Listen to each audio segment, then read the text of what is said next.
Y'all center today. Okay, good evening, everyone. We got quite a few people in here today. Celeste, welcome. Says we got 12 people in here waiting already. That is awesome. Jade, good to see you. Baba, good to see you. A12. Purified. Goa, good to see you again. And Born Noldus, welcome. You all will probably notice that Halloween is not here. She had to head back, get back to work, all those good things.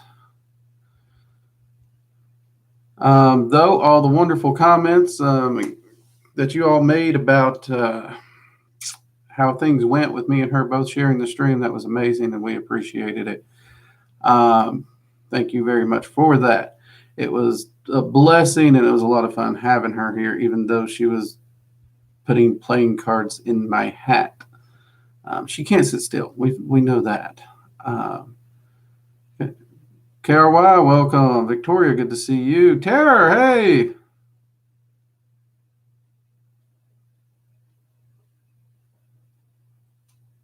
Oh, don't worry. She'll be back visiting, and I'm sure we'll have her again for here at some point. Don't worry. It won't be the last time you see her chaotic little rear on here. But speaking of Halloween, we are getting very, very close to launching the secondary channel. And I'm hoping to actually make an official announcement of the channel and where you all can go to sub if you want to during Magical Coffee Hour on Sunday. So that is awesome. We are actually getting ready to do that. Now, mind you, that secondary channel is not an occult channel. It'll be just a fun little channel that me and her's doing together. Something, father-daughter to be able to have some fun together.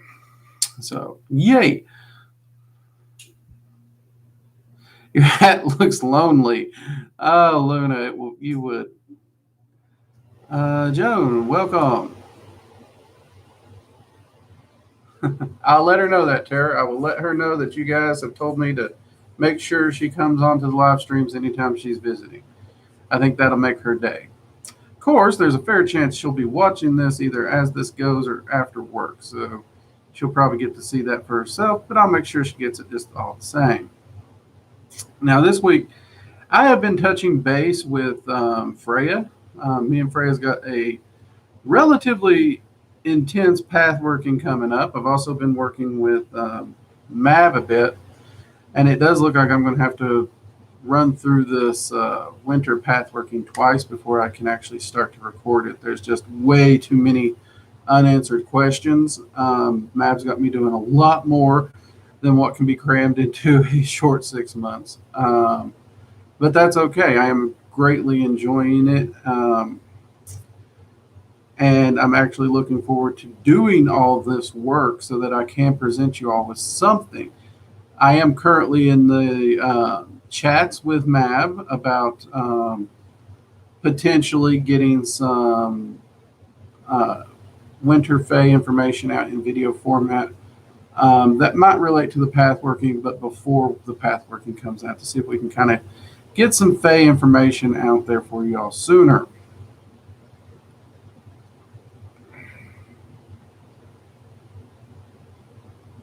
So there is that.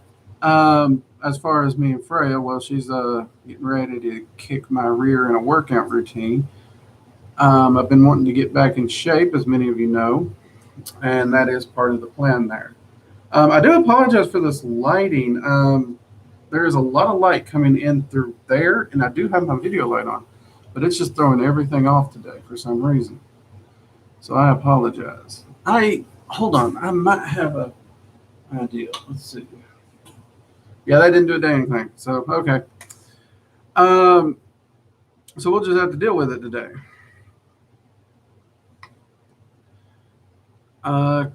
Kara, hey, welcome. So, yeah. So it has been a very, very busy week. Of course, things are getting back to a normal busy week as well because the house is back to normal. We're trying to get back into a normal schedule. Even when it's family, everything works different when a guest is visiting that's just not there on the regular. So that is going to be a little different. We're trying to get back into just the process of a normal week. It's been a while. It has been a while, but we're looking forward to it. So.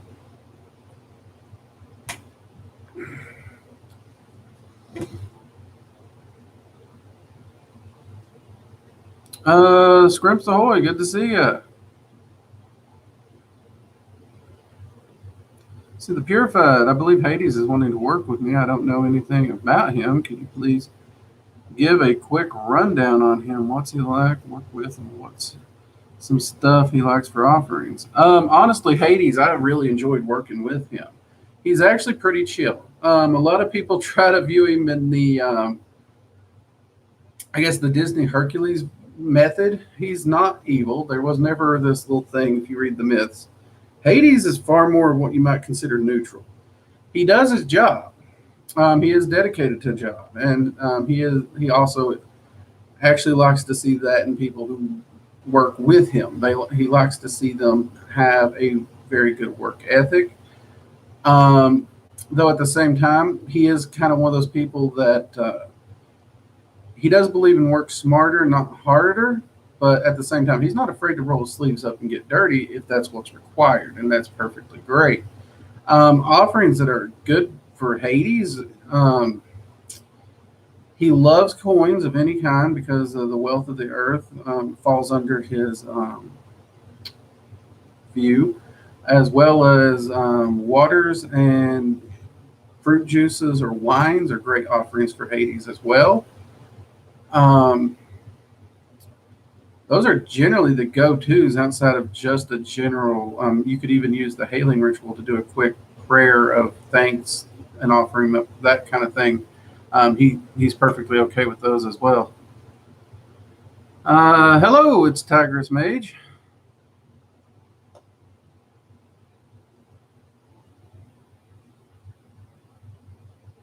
Is the whole thing about not letting a Fae know your name true? And if so, is it? Honestly, that one's a little trickier because you can let a Fae know your name, but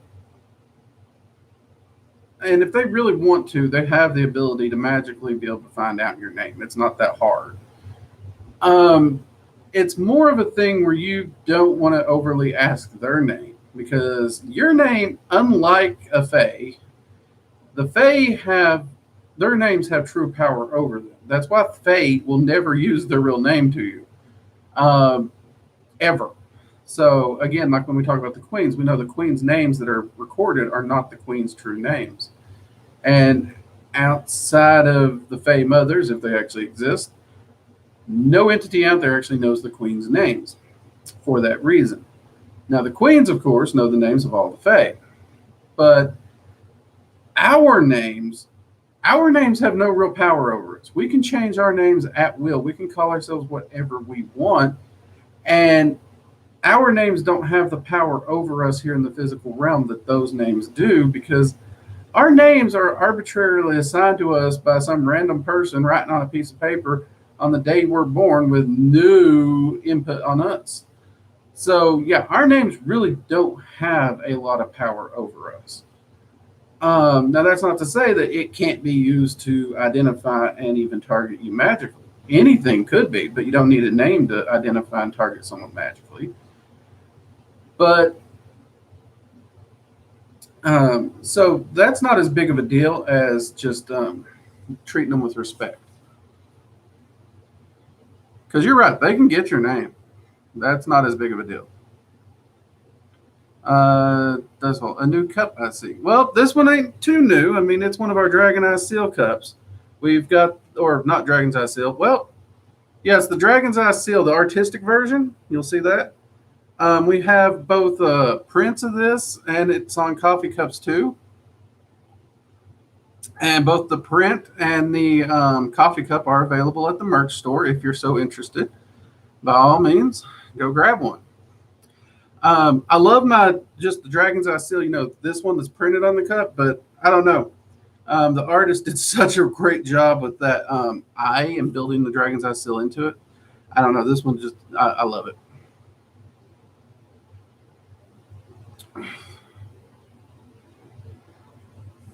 Yeah, it has been a while, Tigers. I'm glad you made it.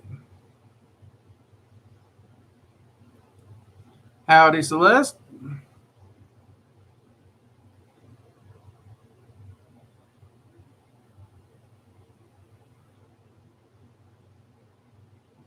Dizzy, good to see you made it as well.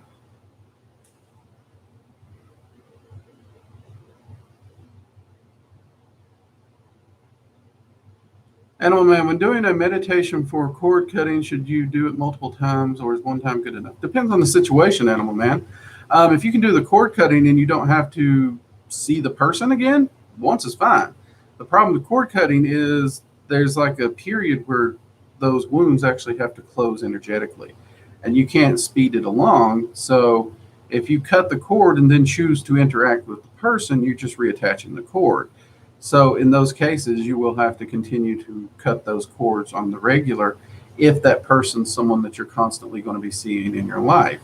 If they're not, once is enough in most cases.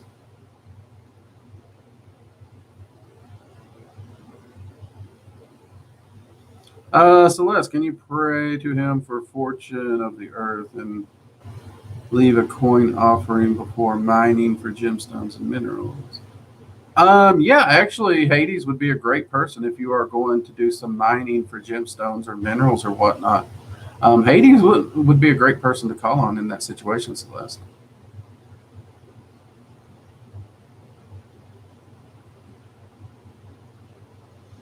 So I had a few dreams of the Fae during a blue moon, and I believe I saw a Fae king and queen. The king was dressed in garments of the colors. I remember seeing him sitting on a white chair.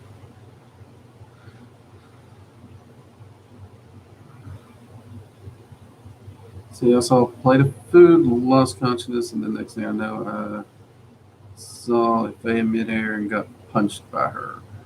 Hard to say. There's more than one recognized Fae king of each court. So that one, when you're talking about Fae kings, it gets really hard to figure out which one.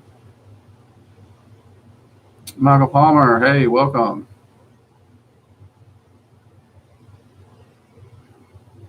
See, Adam, you said you've seen Freya attack others head on in battle. Were you talking about the Azure? What did her opponents look? I've seen her in many different battles, whether it be actual fight or sparring. As far as to describe in detail, we ain't got time to sit here and describe every single little thing I've seen in full detail of living color for you, Adam. I'm sorry, I just don't.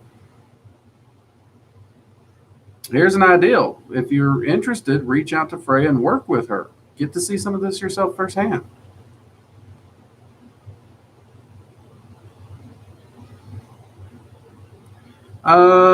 Is that Michelle? Yeah, that looks like Michelle. I hope that's Michelle, not Michael. Uh, Welcome. Good to see you. Victoria, no problem. Is that Grandborough? Welcome. Good to see you. Jake Morningstar.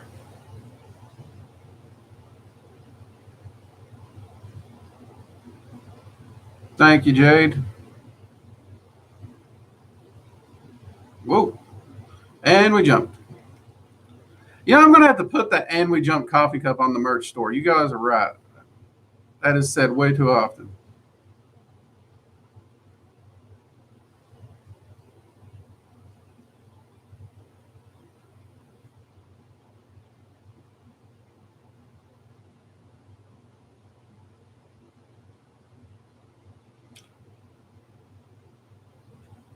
Honestly, Celeste, it's hard to tell without actually approaching the Fae directly if you offended them because it could just be a dream. That's the thing. When you're dealing with a dream is a dream. And you can't offend entities in your dreams because even if the entities appear in the dream itself doesn't count as real, even amongst the other planes. They don't view the dream realm as real. So you wouldn't have to worry about offending them there. So there would be nothing to correct. Now that said, if you did do something elsewhere, not in a dream, to offend them, then you would have to actually be working directly with them in order to do so, or have destroyed something that the Fae hold dear. like a face circle or something similar. And generally, how to correct it. A gift of, some kind of a gift offering your apology is usually the best way to do it. But you have to offer it as you are truly sorry for what you did, not as in a form of bribery. If you just offer it as, here, take this so you won't be mad at me again, you're only going to increase your problem.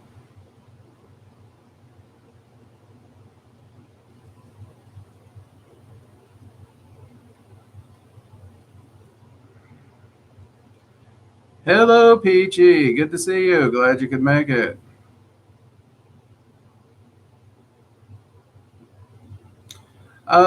Michelle, I was thinking about picking up Year of the Magical Dragon. Have you read it yet? I have picked it up and I flipped through it. And right now it's not making much sense to me. I'm going to have to reread through it, Michelle. So it's one of those books where it's like, it feels like they arbitrarily tried to plug things in where they don't even fit. And I'm trying to figure that out. So at this time, it's not a book I can recommend. I can't tell you not to buy it, of course. You might actually find it more useful than me.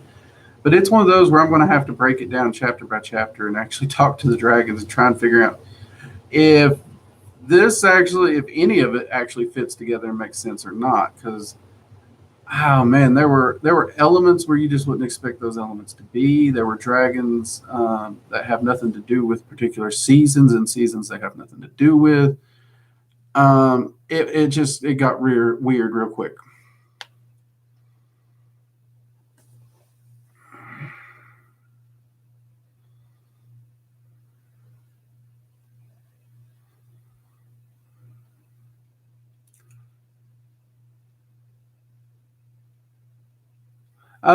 Queen Mab, Queen of the Winter Court of the Fae. So she's the Queen of the Fae, the Winter Court of Fae.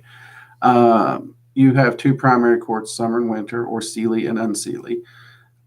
Tatiana rules over Summer, and Mab would rule over Winter.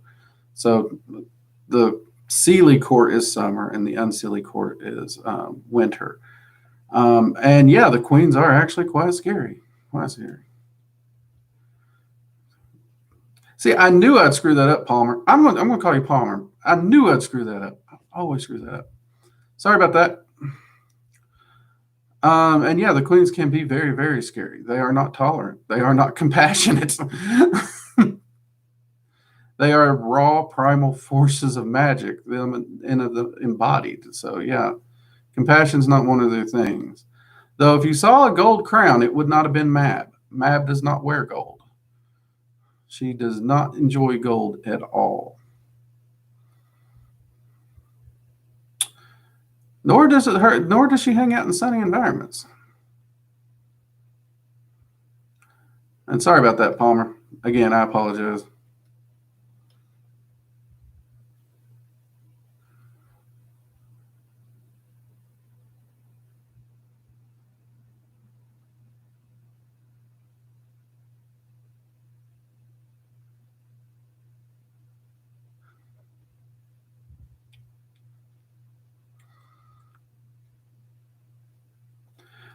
Dizzy, can a goetic spirit do more than what they are known for? It's just like special. Yeah. See, here we humans have this weird concept that entities outside the physical realm can only do the things, these little tiny things that we've attributed to them. No, they are fully functional entities. They are far capable of doing dang near anything you need. Now, it is true those things might be listed as a specialty. There's something they're exceptionally good at. They're very, very reliable in. But you could actually build a relationship with one goetic entity, or one entity for that matter, and that entity, unless it has some personal beef with doing something, can help you with any of your magic that you need help with.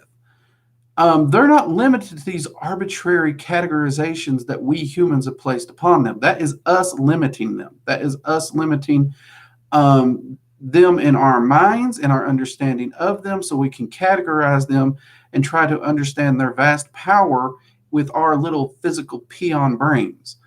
So yes, that's the reason you hear people who work primarily with entities like Azazel and there's no limitations. Well, that's because he doesn't have them. The same thing with the Norse.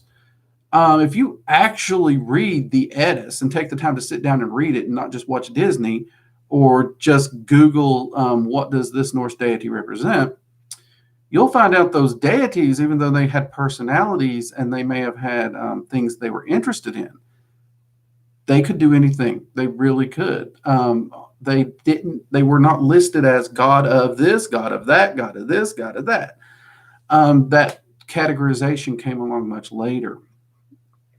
And I would encourage you all to take the time to actually get to know an entity in its full, not just in those little bullet point categorizations that we try to limit them to.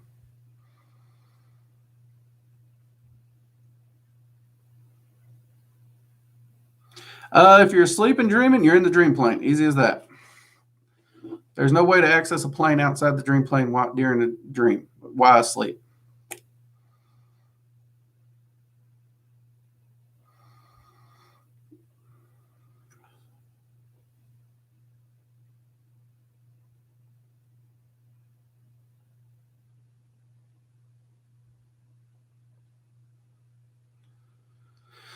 Let's see here. Milton, what's your views on steering and to Paul water? Oh, staring into, is that supposed to be staring into pools of water where there are forests to see what makes itself known? Water scrying can be done anywhere, not just in the forest, though it is actually wonderful to do in a forest. And doing that, it's just a form of water scrying, honestly. We do have a lot of superstitions attributed to things like that, but going into a forest and scrying into it using water and focusing on what's around you to see what might make itself known to you, that's doable. Anyone can do it.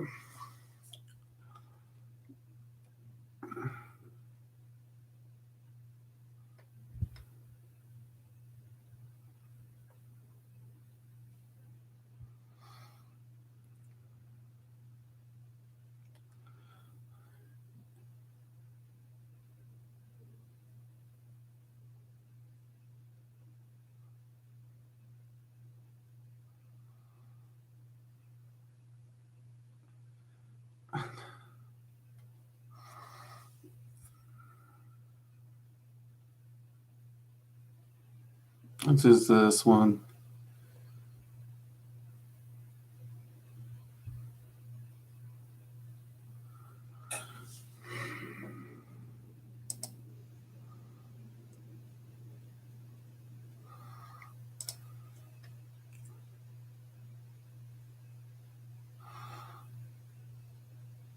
Oh, okay, you're ex-military. Oh, well, thank you for your service there, Palmer. Seriously. Appreciate it. Mugs up to you. Military members are always welcome here. Appreciate you a lot, mate. Top off my coffee here.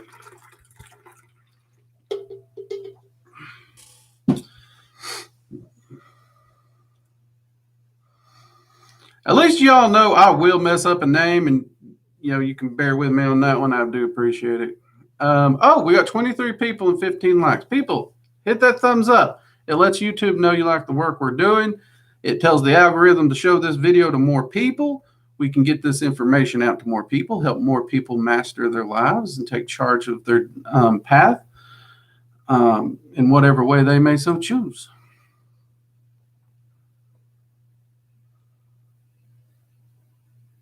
Devolve, how do I open my chakras through meditation? Am I supposed to visualize them at once?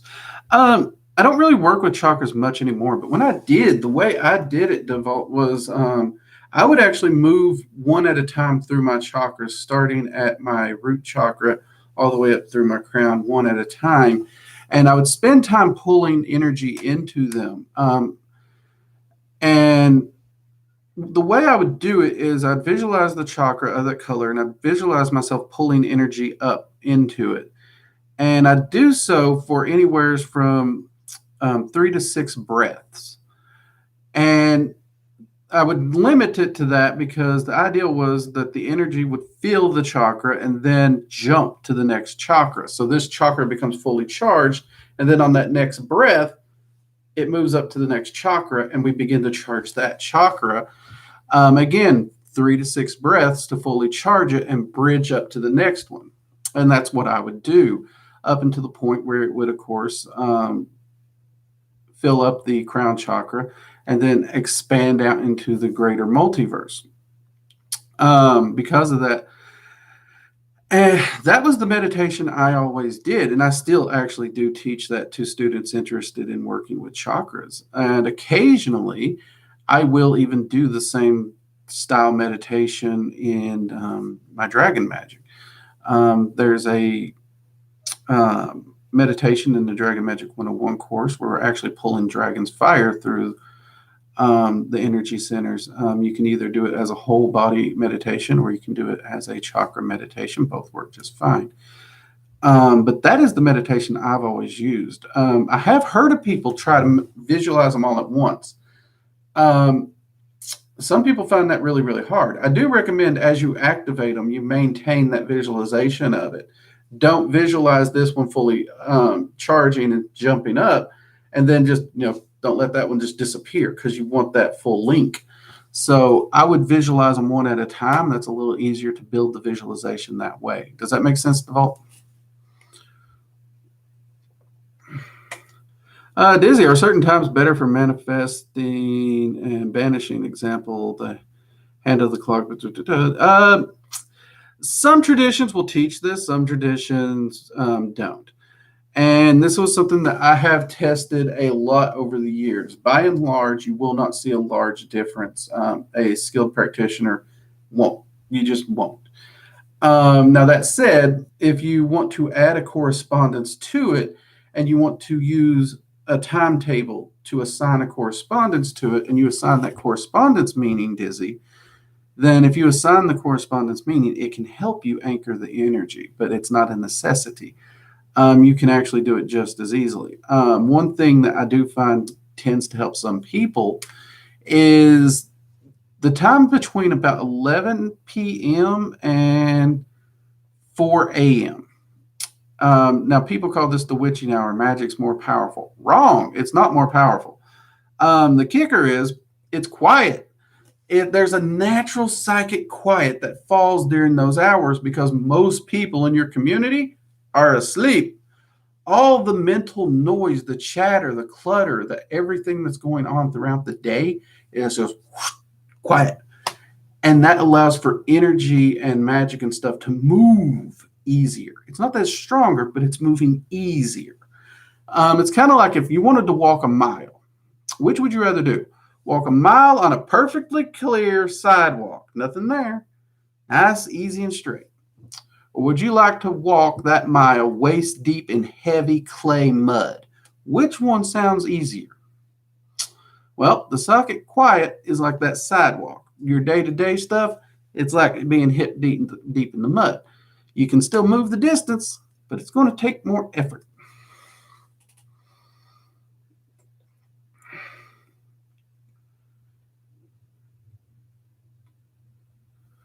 Let's see. The Vault.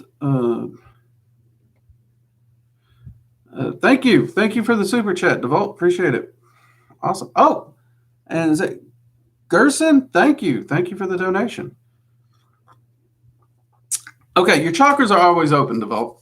The question is, are they balanced and are they charged? So when you're doing that meditation, as you're pulling that energy into it, when it becomes fully charged and that jump happens, your chakra's open. When you pull that energy in and you create that jump, it's open.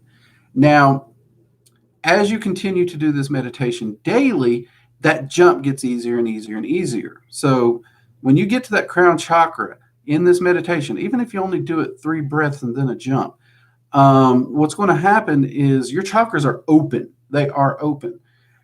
And that's fine. You can you're good. But as you go through your general day, life happens, things affect you, you get down, you know.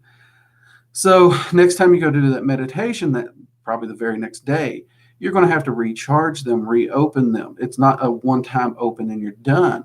But what you will notice is as you make this a daily meditation of opening your energy centers, those energy centers get stronger, they get larger, their energy capacity grows. And because of that, they stay open and far more balanced longer. So it is something that you have to continually do and work on. And this is why meditation and energy work is so important. And I actually, even if you don't practice magic, I would recommend basic meditation and even some basic balancing of energy work of some kind. It really can help just about anyone do better. And science is even actually showing the health benefits of meditation these days.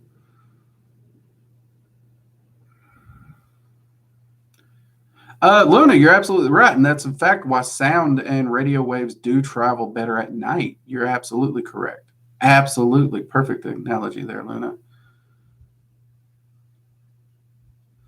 Let's see. Oh, let's see. I remember you once said you were magical and not necessarily spiritual. Does that mean that those two are different things? And do you need both? Well, Garrison, that's actually a fair question. And it partially depends on how you view it. Most people do view magic and spirituality as one and the same. I do not. Spirituality is one of those things where you are constantly doing something because of a belief system, a structure, or it's almost religion. It's not organized, but it's something you do that's similar to religion. And you walk that particular spiritual path. But magic, you don't need to walk a spiritual path to do magic at all. You can actually harness energy and just use it like a hammer if you want. Magic is a tool, it is an energy base, and it does not require a spiritual path in order to harness it. Now, that's not to say magic and a spiritual path don't go together really well. They actually very much do.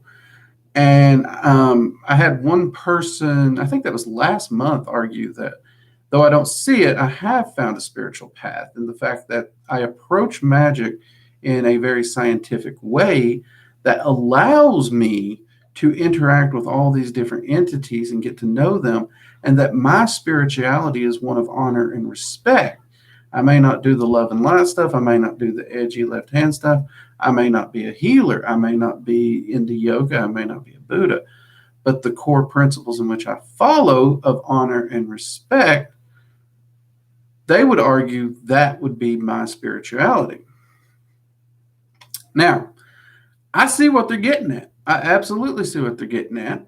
And believe me, there's a part of me that just wants to be contrary, that wanted to argue that away, because that's just who I am. I'm a contrary person like that often. But for the sake of the wisdom and the conversation at hand, I had to give it to him. My life's path is built around that honor and that respect. And I would probably actually quite a bit more than that. They just summed it up into those 2 points. But one could say that my code of honor and my way of life, though traditionally most might not call it a spirituality, could theoretically be applied and called a spirituality. So spirituality is a weird thing. I myself do not view myself as spiritual, personally speaking. I'm definitely not religious. I will not tie my ship to anything organized religion. Y'all know that. But at the same time, I am respectful of those who do. I have seen the wonders that religion can do for some people. Just because it can do bad things doesn't mean it don't do wonderful things. And I've seen the same with spirituality. And I've also seen how spirituality can be manipulated and used to almost like a cultish-like level, and that breaks my heart. So I do try to treat them with respect, and I try to treat everyone as an individual. I don't care what your path is. I don't care what your faith is. None of that. I want to know who you are. Who are you? I want to get to know you as an individual. I think that right there is the big thing that makes us all who we are, the individual, not any organization or anything we tie our ship to. Hope that helps you out there a little, Garrison. A good question, though, and a fair one.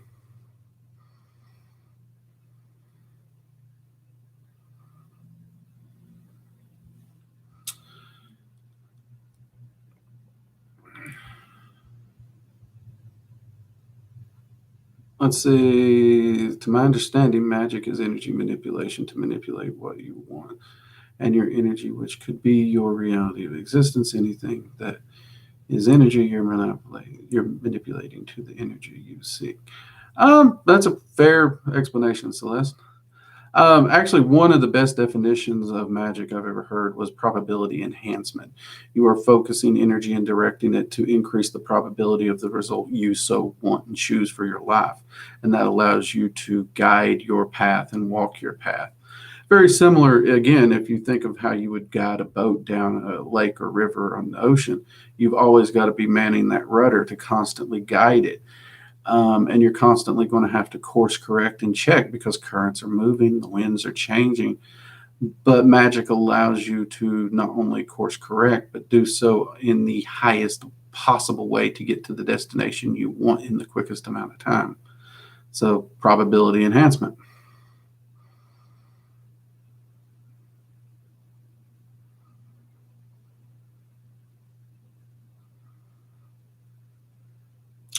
Baba, there is no actual solid, guaranteed, bulletproof method of knowing if you are cursed or any of that stuff. My general rule of thumb for this is if you wake up one day and you have a suspicion, humans are naturally paranoid creatures. We are animals. People forget that. They think we're above animals. We are not. We are animals. And because of this, our survival instincts kick in. So if you wake up and you have that suspicion, I don't care why you have that suspicion, okay? If you stubbed your toe and you now are suspicious about being cursed, do a cleansing, do a banishing, do an uncrossing, anything. I don't care. Because the number one cause of all curses across this globe are self-curses by our own paranoia. Period. So if you suspect it, just go ahead, grab you a black candle, charge it with the intent to undo whatever is currently affecting you, light that sucker and let it burn. Or grab you some Epsom salts, a hot bath, throw that salt in there, charge that water with the rites to uncurse you and hex you and take that energy straight down the drain with it. And sit, chill, and sip on your favorite beverage as you uncurse yourself in a hot bath. Because you will inevitably, in your own paranoia, self-curse yourself. And it is a bugger, but it is true. So if you have a suspicion, just go ahead and do it. Don't bother testing it. Don't bother worrying about whether you're right or wrong. Your paranoia has already jumped up in your brain and gotten a hold on you. Just go fix it. This was one of the funniest things in my magical practice that I learned. And when I learned it, it was just like a facepalm moment. Like, you got to be kidding me. And honestly, that's one of the reasons I do recommend people do regular cleansings and banishings and the likes, and usually keep some kind of an Epsom salt mix on hand for such things. In fact, you know what? I am going to put a video up very soon on my Epsom salt formula that I use for unhexing, curse breaking, and cleansing. So you all can give a check on that one. So keep a lookout for that. But yeah, do whatever unhexing or whatever you've got currently, smudge, whatever you got. I personally like good cedar smoke myself. That's always fun. But hey, do what you got to do because yes, our own animalistic instincts will curse ourselves. It's hilarious. Yes, better safe than sorry.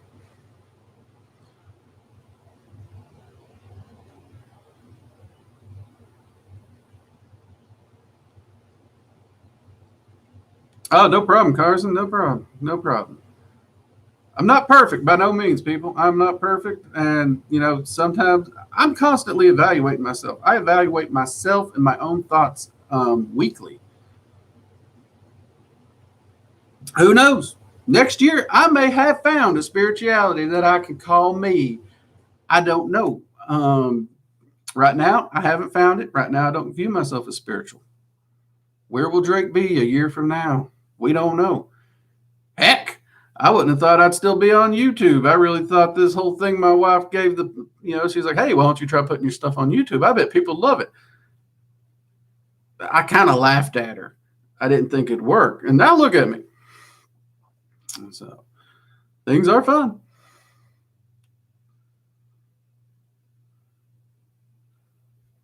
Oh, Palmer, you ain't kidding. You ain't kidding. I was never military, but let's just say I got plenty of combat wounds from previous careers.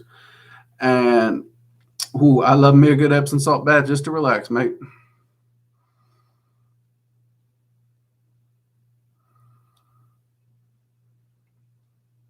See, I'm not the only one who face palmed over at Purified. We know we can start a club, mate.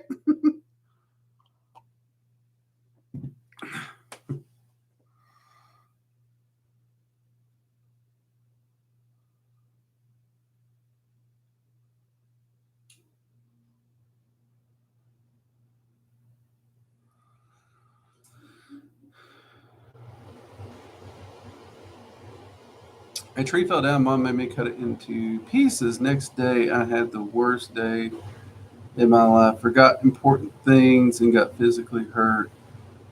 I asked Jehovah for help, and it went away the bad luck. That's actually not too uncommon, Devault. And it's interesting because that could be just fatigue playing at you, because a lot of physical labor, like cutting up a tree, I can do it. That fatigue can start eating at you mentally and everything. So that could do it.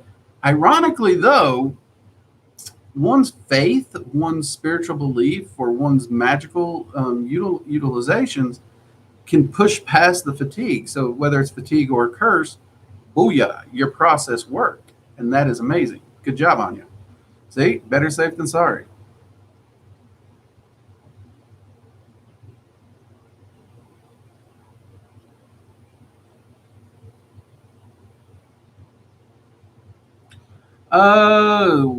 Worked through the Kabbalah successfully. Congratulations. I know that's an undertaking.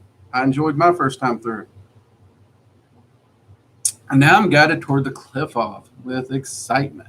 Any tips before starting this journey?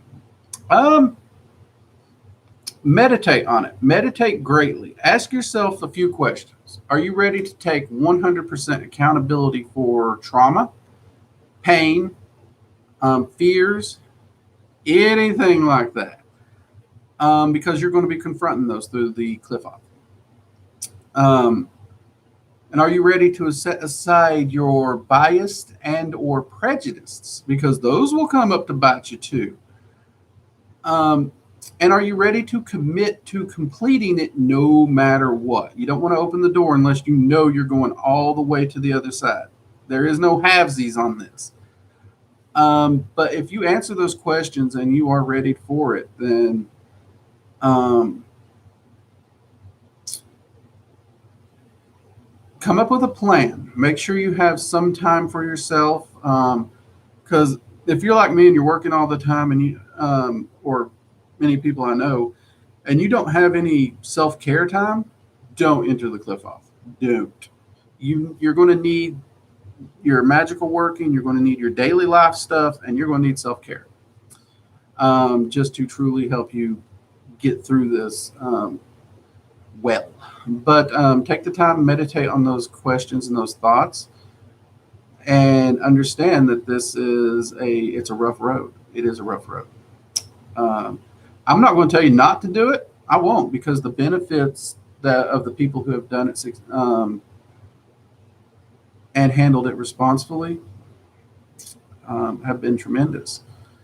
I can't even say that I'm one of the people who's handled it the best way.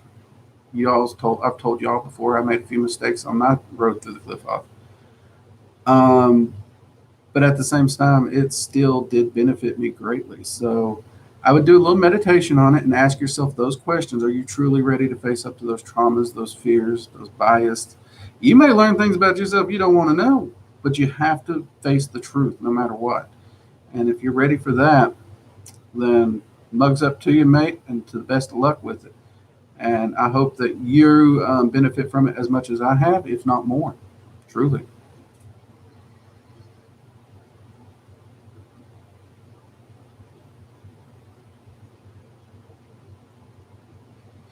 That's actually an interesting viewpoint there, Graham Bro. Won't lie. Spirituality don't have to be about a belief system, more like getting rid of a belief system. That's an interesting viewpoint, my man.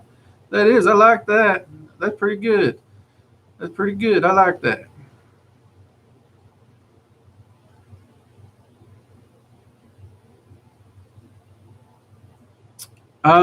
Garrison, Draconian Soul Core. Well, dragons, human souls and dragon souls are very, very, very different. So it's not a dragon or a true dragon. Now, in the draconian tradition of draconian magic, we're not dealing with true dragons here. We're dealing with more infernal entities that use the symbolism of dragons. And I have often heard draconian soul core used as a symbolic um, meaning, as one who is drawn to those chaotic powers of the infernal that can actually, it's very independent, free willed. You're not really one for structure or following a pack of people. That's why draconian practitioners are all solo. You don't really see them grouping together in like a coven or anything. They're very free spirited individuals. So I would say honestly, that's where it.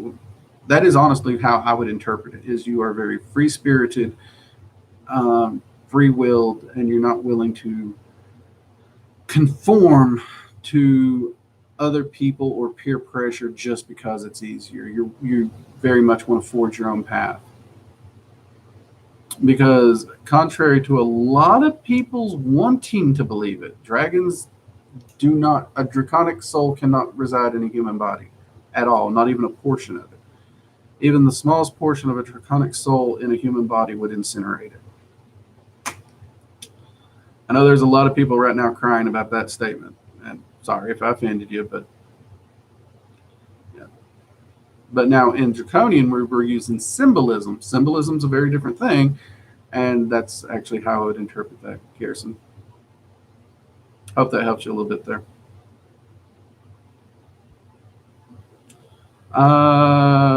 Thank you. All in or not? Right? Exactly. Exactly. Yes. So do your meditation on it, and I wish you the best. Absolutely do. It's not an easy road. It's definitely not an easy road.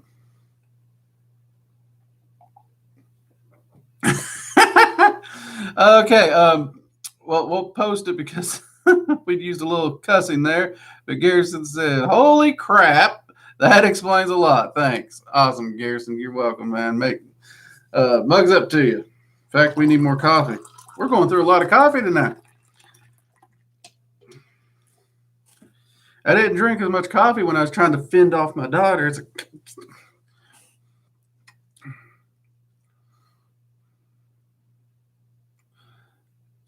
Baba asks, can entities relate to human emotions in a way that can make them feel affection, bond, feeling, etc. toward you? Like, can a servitor feel affection for its master, or can an entity fall in love with you? Depends on the entity. Not all entities are created equal, especially in human emotions. One of the reasons gods don't get pissed off at our stupidity as easy as some other entities, they're very, very distant. They really don't have a full understanding of the human experience. Servitors, you would have to program them in order to have an affection towards you, because they literally are just programs. So unless you program it, no, they don't have emotions. They're just going to follow through. And honestly, if a servitor started generating, if you've like kept it running for too long and it started generating affection, I would hit the self-destruct button on that servitor immediately. Because if you've allowed a servitor to get that much free will that it's starting to gain affection, that's when things go wrong. And that servitor is going to turn into the crazy stalker lady who suddenly starts to attack all the people who it views as competition. And that can be friends, family. It can actually be your spouse. You seriously, terminate that servitor if that's the case. AT, I generally enjoyed your video on Norse Goddess Hell, and you mentioned a follow-up video. I'd love to see it and or hear your thoughts on working with her here in this conversation. Okay. Yeah, I sadly did not get to do that follow-up video. You ain't the only one who's messaged me on that. And yes, I still want to do more in my Norse videos. So we are trying to get more Norse videos coming. Bear with me on that, AT. But that said, I absolutely love working with Hell. She is absolutely one of my favorite goddesses to work with. She is one of the ones I work with regularly. In fact, she falls into the weekly roster. There's not a week that goes by that I don't work with her. I find her to be considerably compassionate and caring. She's very protective in spirit, but she's even her position in Helheim. She is kind of a caretaker. She's in charge of those who have passed on, and she's to care for them, look after them, protect them. And that does show through when you are working with her, but she does hold you to account for your own stuff. So she's going to help you in any way that she can in order to better yourself, to help you be happy, to strengthen yourself. And she is quick to point out all those little flaws that are holding you back. So, for example, she is quick to point out that my experimentation with eating habits is one of the reasons that I'm not losing weight. No crap, Sherlock. We knew this would happen. We knew that my weight would not be able to be steady as long as I'm experimenting with different foods and energetic effects. I knew this. And she just kind of looked at me, cocked an eyebrow. I was like, okay, well, you have your energetic data. So, and I'm like, are you telling me I'm fat? Which that's not what she was saying. She was more concerned about other aspects of my health and getting back into a physical training routine and whatnot. In fact, she's actually the one who's sent Freya to decide to kick my tail. I'll be honest, I'd rather train with Thor. He would be easier to train with than Freya. I'm a little worried about this upcoming training thing that's going to be going down. Freya's going to hurt me, but that's okay. It's all for my health, right? Or at least that's what I keep saying. But yeah, she is very, very compassionate in those manners, but she comes off as a very calm, wise, matriarchal figure. In a lot of ways, she reminds me of a Southern mom because there's a strength behind those eyes that you are not to mess with. And if you mess with it, that's it. You're done. Do not pass go. Do not collect $200. You are removed from existence. That said, however, she's calm. There's just this almost Mafia Dawn calmness about her personality that, let's be honest, Southern moms don't got that. They don't. They ain't calm. Love them to death. I love Southern women and Southern moms to death, but they ain't calm. When they get fired up, everyone scatters because they know someone's getting something. But yeah, I hope that helps a little bit, and I will try to get to that video, AT, because Hell is a fantastic goddess, and I think we do need more information about her.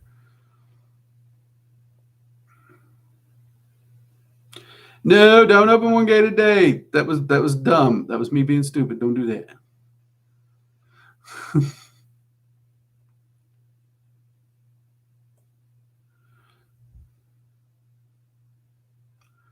Okay, we're going to have to get ready to wrap up here. Can a servitor be made into a physical? No, servitors cannot be made into the physical plane. And if you were to attempt to place a servitor into a physical thing, you're running some risks of harming the person or the animal. So yeah, I'm completely against harming people and animals. I actually like animals better than people. So definitely don't do that.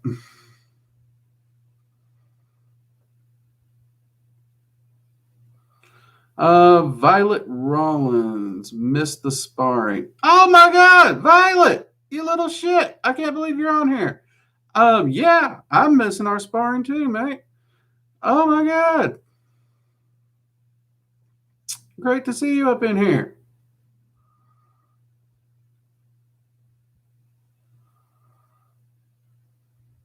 What's the best entity for physical health?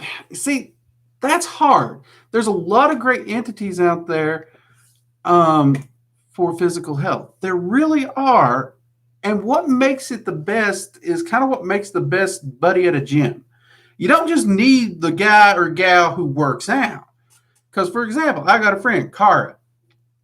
She will kick ass at the gym any day of the week.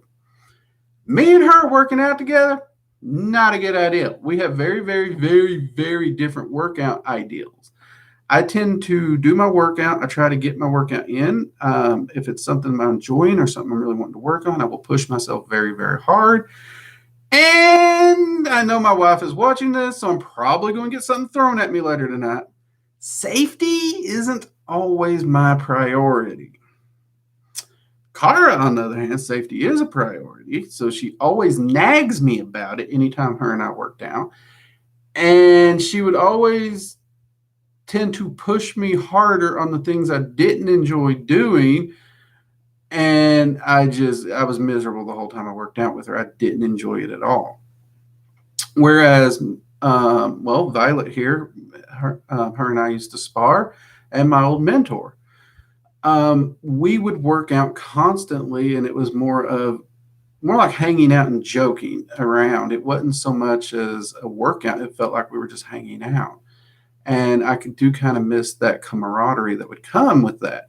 But you have to have that. I can't go into a gym and work out with these people. Their whole focus is on the routine, the reps.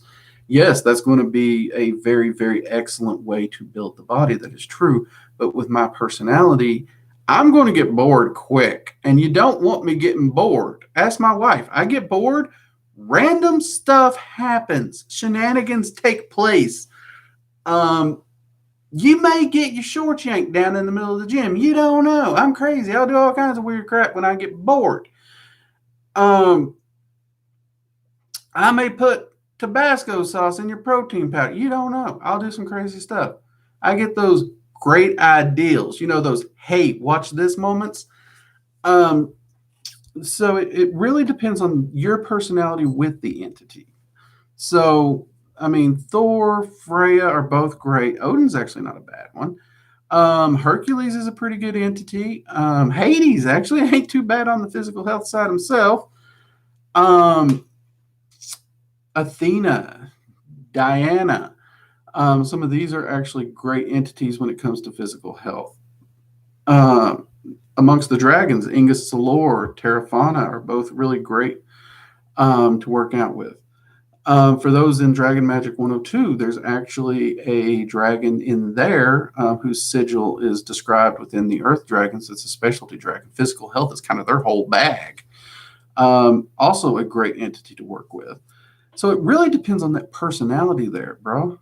But yeah, so you kind of got to take those personalities into mind and see, who do you want to spend that time with? Because you're going to be working out a lot to get in shape and to stay in shape. So who do you want to spend that time with?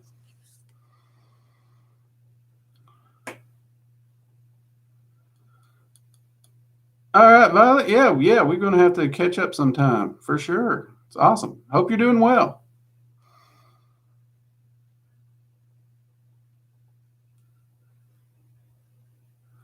Purified, didn't know if you skipped the question or missed it, but can the physical plane be destroyed? Oh, yeah, the physical plane could be destroyed if its purpose and use within the balance is no longer needed. It could very well be. But at this point in time, its purpose that it serves within the balance is not in any sort of danger. And we also have to understand the physical plane is a lot more than Earth. So many people want to think Earth is the physical plane. we're not even a grain of sand in the physical plane. You could absolutely just eliminate Earth tomorrow and no one will notice. Seriously. Earth is that non-important. But the physical plane itself is far, far larger, and there's no danger of it being destroyed at any point due to its place in the balance and the purpose that it currently serves. So as long as it continues to serve that purpose, it's safe. No worries.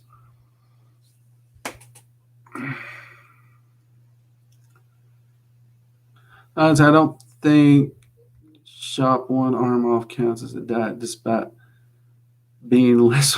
Hey, I ain't chopped no arms off. I got all my arms. Besides, I got too many tattoos. I am not ruining my work here. No.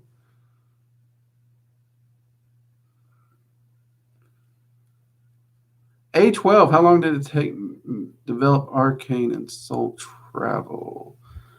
I'll be honest, I've looked through my journals and I don't know the exact time that I would say that I strongly developed my arcane senses. My notes on those are really crappy, unfortunately.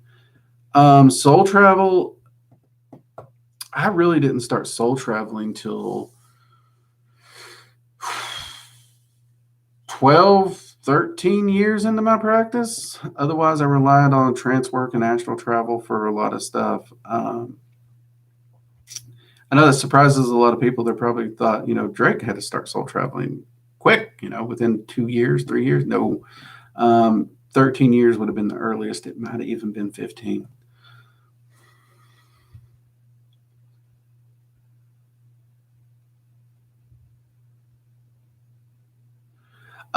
Dizzy, personally, no. I have never actually lost control of a servitor, had one go haywire. Though I've seen a lot of people and heard accounts of people who have. Perhaps one of my, I can't say it's my favorite, but one of the more interesting ones was it was actually a servitor based around protection. And protection is generally viewed as like the most harmless servitor you could create. What could possibly go wrong? But they kept it going, they kept it active, and they allowed it to feed on ambient energy around them, which sounds like a really great idea. But when you realize that anytime you're out in public, there's ambient energy there, and the servitor, in order to do its job, means it's going to be there. That's a crap ton of energy that's practically limitless for this thing to be taking in.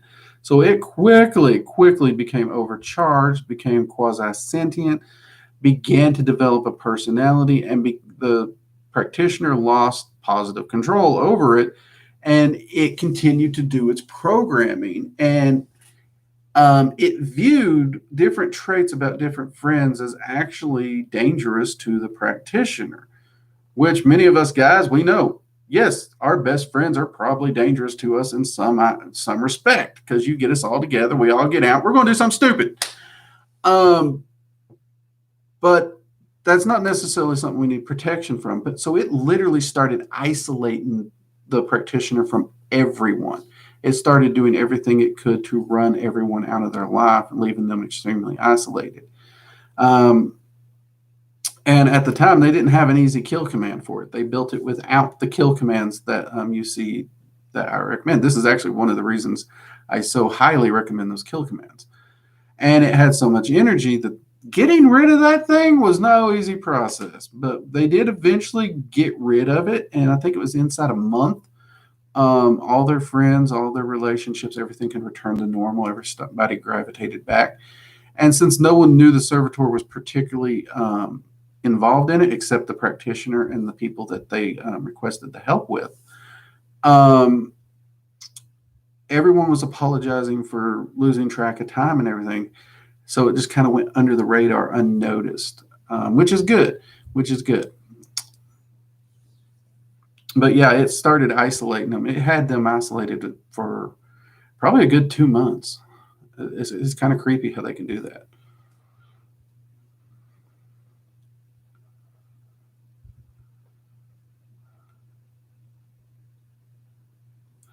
Let's see here.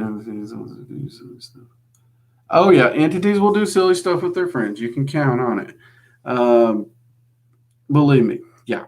Read the Norse Eddas. Seriously, look at the shenanigans Odin, Thor, and Loki get up to. I mean, if that doesn't count as silly things with your friends, I don't know what will. And then, when it came down to making Scaldi laugh in the Eddas, everybody looked to Loki. It's like, well, if anybody can do it, he can do it. And this goofball decides to take a goat's beard and tie it around his testicles and let the goat drag him around the yard till Scaldi laughed. That's some, hey, watch this shit if I ever seen it. So yeah, entities do the silly stuff the same as we do. The ability to have fun, enjoy one's life, and do silly things, it's perfectly natural. It's not just a physical plane attribute. But well, there is that. But again, in Norse mythology, the gods can die, if you remember. So, good grief, dude. So, risk is part of the enjoyment of life. It is there. It is one of those things, adventure, courage, those things, they take place. So yeah, the entities are there just the same as us. All right, everyone, I am a little bit over. Halloween wasn't here to whack me with a stick, but that's okay. My daughter will hopefully be back to remind me of times and all that when very, very soon. I know everybody's missing her as much as I am because this house is way too quiet without her these days. But that's okay. Do stay tuned. Join us Sunday. I'm hoping to be able to give you all the link to the new channel to get that kicked off so you guys can get subscribed. We already have the intro video edited and ready to go, and we have several videos planned. At this point in time, the new channel, we're thinking a Wednesday release time for the videos. Kind of something fun right in the middle of the week there to get us through hump day, something to make us smile and laugh. That's kind of the ideal we're shooting for. But I am hoping that I can give you an official announcement on Sunday and we can kick that ball off officially. You guys can go subscribe, watch the intro video, which will have me and my daughter acting goofy and telling you what the channel's about. And then Wednesday we go full tilt with the videos start releasing. That's the goal. That's the plan. And I would appreciate your all's support if you guys are interested in that content. Again, it's not a cult. It'll just be more geeky, nerdy stuff, some fun and everything. But hey, I know the content does interest a few of you. So hopefully you guys can support us over there if that's the need. Until then, everybody, you have a fantastic weekend. Get out there, have some fun, keep doing your practice, keep those journals. Remember that journal is your most powerful magical tool, hands down. And if you can, stay safe, okay? I know we're all going to do something crazy. We're all going to have a great ideal. But let's attempt to maximize great ideal safety balance, okay? That way we can all see each other Sunday. All right, everyone, mugs up to you. Take it easy. Take care. Bye-bye.